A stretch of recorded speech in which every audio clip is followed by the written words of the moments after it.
ইনকিলাব মঞ্চের আহ্বায়ক ওসমান হাদিকে হত্যার ঘটনায় জড়িত প্রধান দুই আসামি ফয়সাল করিম মাসুদ ও তার সহযোগী আলমগীর হোসেনকে কলকাতা থেকে গ্রেফতার করা হয়েছে।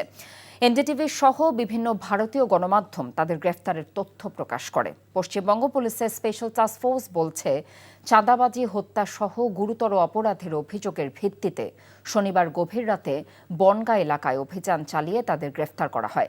সংস্থাটি আরও জানায়, ফয়সাল করিম মাসুদ ও সহযোগী আলমগীর হোসেন বাংলাদেশের রাজনৈতিক কর্মী ওসমান হাদিকে হত্যা করে ভারতে পালিয়ে আসে। মেঘালয় সীমান্ত দিয়ে তারা অবৈধভাবে ভারতে প্রবেশ করে এবং দেশটির বিভিন্ন স্থানে ঘোরাফেরার পর বাংলাদেশে ফেরার উদ্দেশ্যে শেষ পর্যন্ত বনগাঁয় অবস্থান করছিলেন।